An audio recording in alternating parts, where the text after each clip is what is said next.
这是一座关押死囚的监狱，而监狱里这条走廊的尽头就是死囚生命的终点。走廊的地板是绿色的，每一名等待执行死刑的犯人在行刑前都要走过这条走廊。为了安抚他们的心情，这条绿色的走廊便称为绿里，而影片叫做《绿里奇迹》，是因为在这里真的发生了奇迹。这里的狱警人都很不错，队长叫保罗，不过他却有着严重的尿道炎，每次小便时都会让他痛不欲生。这天他忍着疼痛从厕所里出来，却被告知有新的犯人到了。透过窗，狱警们看着押送车被压得好低，而后从车上下来了一个大个子。狱警们告诉保罗，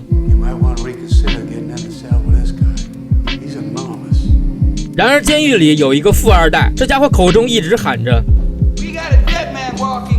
保罗紧张地望向犯人，但奇怪的是，这个像巨兽般的大个子却露出了羞涩和紧张。他说他叫约翰·科菲，和咖啡同音。他还问这里晚上会不会关灯，因为他怕黑。说着要和保罗握手，一点也不像是穷凶极恶之徒。好奇的保罗想要知道这个看起来很凶但却像孩童般的大家伙到底犯了什么罪。翻看档案发现，有2个无辜的小女孩就死在了咖啡的怀里。当人们发现时，他抱着2个孩子的头痛哭流涕，但人们亲眼所见，哪里还会想其他，于是就把他抓了起来。可咖啡真的是凶手吗？很快就有死囚要行刑了。这里的刑罚是电椅，在行刑前他们会把头发顶端剃掉，这样方便放上湿海绵，让他们的痛苦减少。接通电源，很快犯人便没了呼吸。而这时那个富二代狱警却对着尸体侮辱嘲笑，同事们把他狠狠训斥了一顿。虽然你有后台，但有些事情是底线。接下来的事情却让这个富二代露出了他欺软怕硬的本性。次日，监狱又来了一个囚犯，这家伙是个真正的变态，他装作一脸的痴呆，让狱警给他穿衣服。就在所有人都放松警惕的时候，只有咖啡提醒保罗这个人很危险。果然话音刚落，这个变态就突然发起攻击，其中一个狱警差点被勒死，而那个嚣张的富二代却被吓得在那里一动也不敢动。好在一个狱警同事及时赶到，制服了变态的囚犯。在一所监狱里，一个巨兽般的犯人一把将狱警拉到面前，紧接着一把掏向他的胯下。另一间的囚犯大喊着快来人，但此时却没人听到。更奇怪的是，牢房里的灯突然之间变得越来越亮，然后炸裂开来。几秒后，大个子咖啡放开了狱警保罗，之后自己剧烈的咳嗽起来。然而更加奇怪的事情发生了，只见他仰起头，张开嘴，嘴里飞出了许许多多的飞虫。回过神的保罗看向咖啡问道，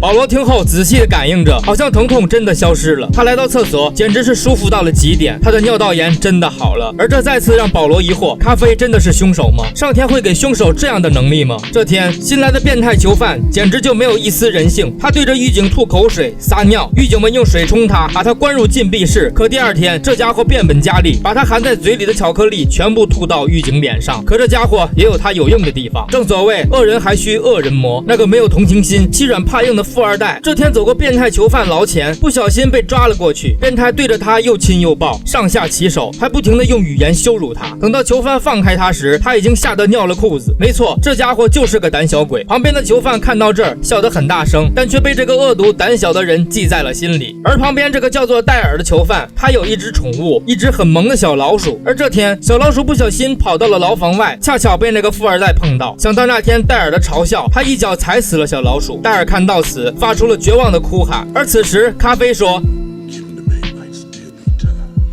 保罗把小老鼠交给咖啡，只见咖啡双手握住小老鼠，紧接着灯变得更亮，然后小老鼠的尾巴开始动了起来。这次从咖啡的嘴里吐出了更多的飞虫，老鼠活了过来。4个狱警亲眼目睹了这场绿里奇迹。这天保罗和妻子来到了典狱长家做客，而典狱长的妻子得了脑瘤，不久后就会离开人世。看着痛苦的朋友，保罗心中有了一个大胆的想法，他想让咖啡试试看能不能救助典狱长的妻子。这个黑色巨兽般的大个子坐在女人的床边，低下头，当着女人老公的面亲吻了女人。而这时灯光亮起，女人的嘴里有着什么东西被咖啡吸了进去，时钟破裂，房屋震动，奇迹的事情再一次发生，女人的皮肤渐渐恢复了。而这次的咖啡咳得更厉害了，但奇怪的是并没有飞虫从嘴里飞出。而另一边女人渐渐转醒，她忘记了生病期间的所有事情，但当她看到咖啡时，像是认识了许久，目光温柔地走到她面前，居然把自己贴身的平安项链送给了咖啡。疲惫惫不堪的咖啡回到监狱，躺在床上，好像这次救人付出的伤害很大。而那个富二代这时路过咖啡面前，被咖啡一下抓住。咖啡张开嘴，刚刚因为救人没有飞出的飞虫，这次一下子都飞了出来，全部飞进富二代的嘴里。被飞虫灌进嘴里的富二代像是丢了魂一样，痴呆地站了起来，走到变态囚犯的牢前，面对着他的挑衅，富二代突然拔枪，对着变态囚犯连开数枪。狱警们赶忙扑倒富二代，这时一堆飞虫从他的嘴里飞了出来，消散不见。而保罗走到咖啡面前，问他为什么这么做。咖啡痛苦地说着：“你握住我的手，就都知道了。”此时，一段隐秘的过往像电影一样传到了保罗的脑海中。原来，在咖啡怀中的那2个孩子，并不是他杀的，真正的凶手就是那个变态。他利用2个孩子之间的爱，将他们残忍地杀害了。而保罗此时也痛苦不堪。咖啡说：“这就是我的痛苦，世间的痛苦，我感同身受。”变态被打死了，富二代也疯了，被送往精神病院。看着又恢复了平静的监狱，保罗却痛苦不堪，因为他知道咖啡是无罪的，但是他却无能为力。保罗不知道自己该如何做，他来到咖啡面前问他：“我该怎么做？”而咖啡却说：“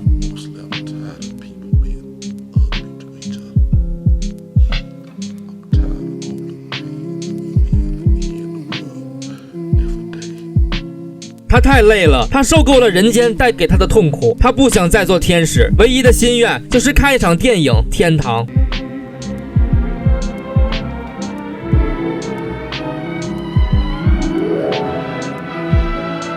终于还是到了这一天，咖啡说：“我能感受到这些人对我的恨意。”而这时，一旁的狱警却说：“试着感受我们的吧。”另一边的一个狱警已经眼泪不受控制的流下。行刑前，咖啡请求不要戴上头套，我怕黑。哽咽的保罗颤抖的声音说出了那句：“行刑。”所有的狱警都在哭。从此，保罗离开了监狱，从事教育工作。很多年以后，他把这个故事讲给了一个老太太听。显然，没有人能相信这样的事情。他带着老太太来到山顶的小屋，推开门，他们看到了一个盒子，里面爬出来一只老鼠。保罗说：“这就是当年被咖啡救活的那只。”原来咖啡把他的能力分给了保罗和老鼠各自一部分，这是咖啡给他的礼物，也是诅咒，因为是他亲手送上帝指派的天使走上了终点。看完这个影片，我不得不再次思考一个没有答案的问题：人性本善还是性本恶？我更愿相信人性本善，但世间诸般变化，谁又能说得清呢？我们只需坚守自己的正义，别让来到人间的天使再一次失望的离开。